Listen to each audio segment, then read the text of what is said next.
Have you ever felt unseen, overlooked, or like your voice doesn't matter? In the ancient world, there was a woman whose story begins just like that, but ends with her being seen by God himself. Her name was Hagar, and she was the very first person in the Bible to give God a name. This is her incredible story.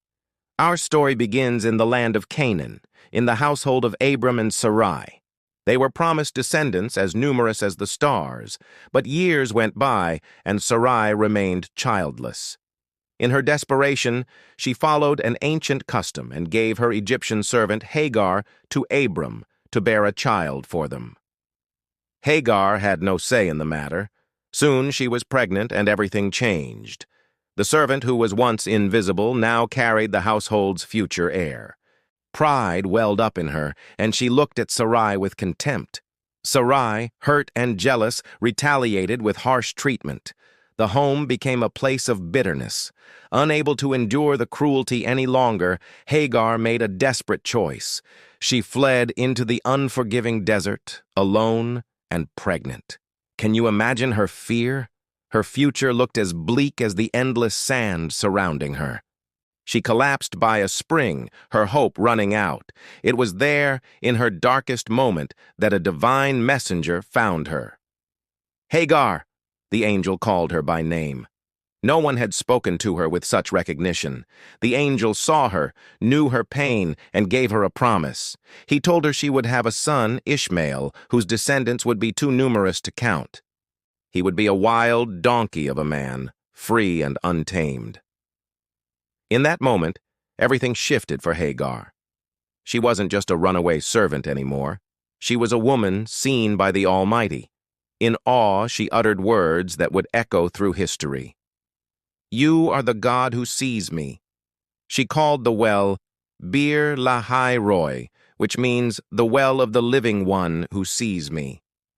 With newfound strength, she returned to Abram's household, not just as a servant, but as a woman with a divine promise. She gave birth to Ishmael, and for a while, there was peace. But the story doesn't end there. 13 years later, a miracle happened. Sarah, as she was now called, gave birth to her own son, Isaac, the long-awaited child of promise. As the boys grew, so did the tension. One day, Sarah saw Ishmael playing, perhaps mocking Isaac, and her fear flared. She demanded that Abram cast out Hagar and her son. Abram was heartbroken. Ishmael was his firstborn. But God comforted him, promising that he would also make a great nation from Ishmael. So, for a second time, Hagar found herself in the desert, this time with her young son. Banished. When their water ran out, despair set in. Not wanting to watch her son die, Hagar placed him under a bush and walked away, her heart breaking. She wept, and in that moment of utter desolation, God heard her. An angel called out, "What is the matter, Hagar?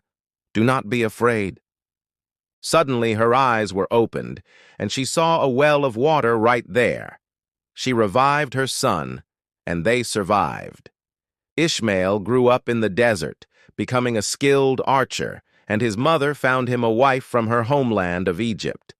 Hagar's story is a powerful reminder that even when we feel abandoned, cast out, and completely alone, we are not invisible.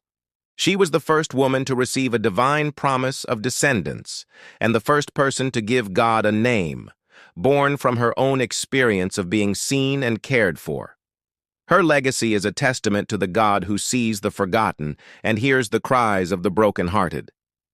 Thank you so much for joining me on this journey today. If Hagar's story touched you, please hit that like button and subscribe for more stories of faith and resilience. We'll see you in the next video.